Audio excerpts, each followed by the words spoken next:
নমস্কাৰ বন্ধু বান্ধৱীসকল আজি বৰ্তমান উপস্থিত আছোঁ মই বাগজানৰ ইয়াত চাওক এক নৈ কাষতে আছোঁ মই এয়া ডাঙৰি হয় ডাঙৰি কাষতে মই আছোঁ মই আজি আপোনালোকক বাগজানৰ এই ডাঙৰি কাষৰ দৃশ্যবিলাক দেখাবলৈ চেষ্টা কৰিম তো মোৰ পিছপিনে চাওক এয়া এখন ৰিজৰ্টৰ নিচিনা হয় ৰিজৰ্ট বনাইছে চাগে যিহেতু বৰ্তমানলৈকে কোনো ইয়াত স্বীকৃতি দিয়া নাই বা নামাকৰণ কৰা নাই গতিকে কি ৰিজৰ্ট হ'ব বা কি প্লেচ হ'ব এতিয়ালৈকে ইয়াত কোনো নামাকৰণ কৰা নাই বা চাইনবোৰ্ড নাই সেই গতিকে কিন্তু জেগাখিনি বহুত ধুনীয়া কৰিলে আগতকৈ বহুত ধুনীয়া কৰিলে এইখিনি জেগা মই আজি আহি বহুত আচৰিত হৈছোঁ গোটেইবিলাক জংঘলে আছিলে এতিয়া চাওক কি সুন্দৰ কৰিলে ঘৰবিলাক বনাইছে এতিয়া সৰু ঘৰবিলাক বনাইছে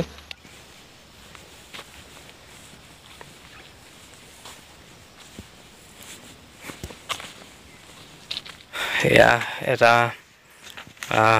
ঘৰত উঠিলোঁ চাঙৰ ঘৰ খুব সুন্দৰ লাগিছে বন্ধু বান্ধৱীসকল ইয়াৰ পিছতে মই অন্য এটা ঠাইলৈ আহিলোঁ নিচেই কাষতে এখন বাৰী আছিলে বাৰীখনত সোমাই দেখিলোঁ যে দাদাজনে বহুত কিবা কিবি লগাই থৈছে চাইছোঁ দেখিছোঁ যে ইয়াত এখন কাজি নেমুৰ এখন বাৰী কৰিছে প্ৰায় 10 বিঘামান হ'ব 10 বিঘামান মাটিত দাদাজনে কি কৰিছে নেমু খেতি লগাইছে গতিকে মই ভাবোঁ যিসকলে চাকৰি বুলি হাবাথুৰি খাই ফুৰিছে বা যিসকলৰ মাটি বাৰী আছে গতিকে এই দাদাজনৰ তেওঁৰ মানে অনুকৰণ কৰিও হয়তো যিবিলাকৰ মাটি বাৰী আছে গাঁৱত যিবিলাকে বাস কৰে তেওঁলোকে হয়তো এই দাদাজনৰ অনুকৰণ কৰি খেতি বাতি কৰিব পাৰে খেতি বাতি কৰিও এটা জীৱিকা নিৰ্বাহ কৰিব পাৰে বা খেতি বাতি কৰি চাকৰিতকৈ হয়তো বহুত লাভৱান হ'ব পাৰিব গতিকে উদাহৰণ দাদাজনে হয় প্ৰায় 10 বিঘামান মাটিত নেমু খেতি কৰিছে কাজি নেমু খেতি কৰিছে আৰু এতিয়া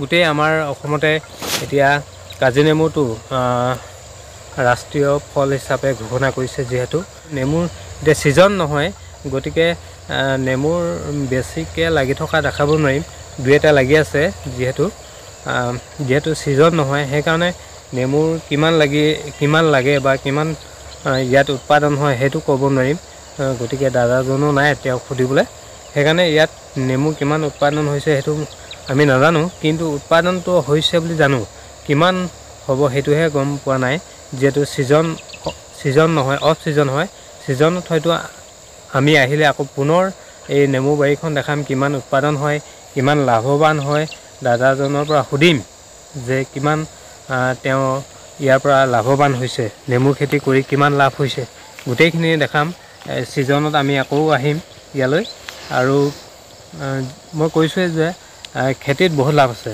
খেতি কৰিলে আচলতে বাতিও কৰিব লাগিব সেইকাৰণে খেতি কৰিলে অলপ খেতিত লাগি থাকিব লাগিব আচলতে চাকৰি বিচাৰি হাবাথুৰি খোৱাতকৈ খেতিত লাগিলে হয়তো আমাৰ যুৱকসকলে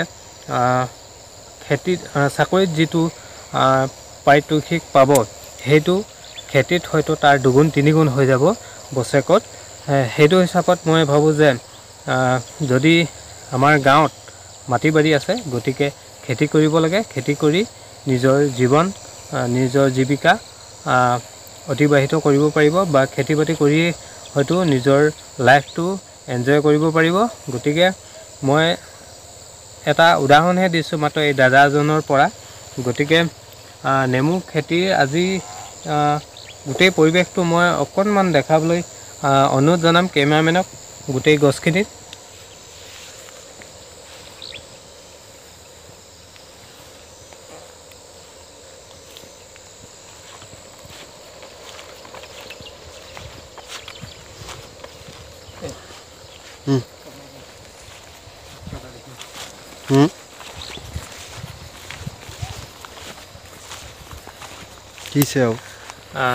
ভালে না তো ফ্ৰেণ্ডছ আৰু এটা বস্তু দেখিলোঁ খেতিডৰাৰ মাজতে এই 10 বিঘামান নেমু খেতিৰ মাজতে আৰু এটা খেতি দেখিছোঁ যে অমিতা গছৰ খেতি দেখিছোঁ। অমিতা খেতিৰ কেনেকৈ কৰে বা কেনেধৰণে কৰিছে সেইটো মই দেখাবলৈ যত্ন কৰিম। আহক। মই দেখিছোঁ আন্ধা হৈছে যে মই তুলিম বাৰু পাছত। এয়া নেমু লাগি আছে, কিন্তু নেমুৰ ছিজন নহয়। নেমু যদি ছিজনত আহিলোহেঁতেন হয়তো এই গোটেই গছজোপাই নেমুৱে ভৰি পৰিলেহেঁতেন। হয়তো এনেকৈ নাথাকিলেহেঁতেন, হয়তো ডাল ভাগি একেবাৰে তলত মানে লমালমে নেমু লাগি থাকিলেহেঁতেন। কিন্তু এতিয়া নেমু ছিজন নহয় যিহেতু, সেইকাৰণে ক'ৰবাত 2 এটা বা 3টা এনেকৈ দেখিব। চাওক, চাওক অমিতা গছ হাতে দেখি পাওঁ, হাতে ঢুকি পোৱা অমিতা গছ আছে। বহুত অমিতা গছ আছে ইয়াত। চাওক এইবিলাক এনা গছ আছে। এইবিলাক এনা গছ দেখিছে। এইবিলাক হৈছে যিহেতু আমি ইয়াত মানে আৰু এবিধ GI টেগ বুলি কয়। GI টেগ মানে ইয়াত কি হয়, আমাৰ অসমত এটা বস্তু বা এটা ইয়াত উৎপাদনৰ কাৰণে অসমৰ বিখ্যাত হৈ গৈছে। যিহেতু পলুৰ কাৰণে খুব ভাল হয় এই গছটো। চাগে দাদাজনে পলুৰ কাৰণে কৰিছে বুলি ভাবিছোঁ এনা গছটো। এইফালে আছে, বহুত আছে ইয়াত। ভাবিছিলোঁ 10 বিঘামান হ'ব বুলি। নেমু খেতিটো 10 বিঘামান হ'ব বুলি ভাবিছিলোঁ, কিন্তু 10 বিঘাতকৈ বেছি আছে। মোৰ মতেতো ইয়াত অনুমান কৰিব পাৰিছোঁ যে 20 বিঘামান ইয়াত নেমু খেতি আছে। 20 বিঘা নেমু খেতিত কিমান উৎপাদন হ'ব সেইটো আপোনালোকে কল্পনা কৰক। কিন্তু দাদাজন থকাহেঁতেন হয়তো দাদাজনে ক'লেহেঁতেন যে কিমান উৎপাদন হৈছে, কিমান লাভান্বিত হৈছে, সেইখিনি কথা দাদাজনে ক'লেহেঁতেন। কিন্তু ইয়াত নাই। তথাপিও আমি গোটেই এৰিয়াটো কভাৰ কৰি দেখাব নোৱাৰিলোঁ, কিন্তু আমি অনুমান কৰি জেগাটো আহি আমি অনুমান কৰিছোঁ যে ইয়াত কমচে কম 20 বিঘামান নেমু খেতি লগাইছে। তো ফ্ৰেণ্ডছ, আজি এইখিনিকে দেখালোঁ আৰু নেমু খেতিৰ বা আমাৰ যিটো ৰাষ্ট্ৰীয় ফল হিচাপে ঘোষিত হ'ল ইতিমধ্যে। তো আপোনালোকে নেমু খেতিৰ বিষয়ে বা যদি কিবা জানিব বিচাৰে কমেণ্ট কৰিব পাৰে মোক।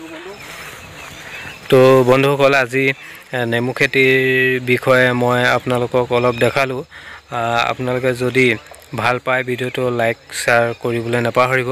যিহেতু এজন আদৰ্শৱান খেতিয়কৰ বাৰীত আহিছোঁ, বাৰীত আহি আপোনালোকক দেখাইছোঁ যে কেনেদৰে খেতি কৰে বা এনেদৰে যদি কাৰোবাৰ মাটি বাৰী আছে, আপোনালোকে নেমু খেতি কৰিও ভালেখিনি টকা উপাৰ্জন কৰিব পাৰিব।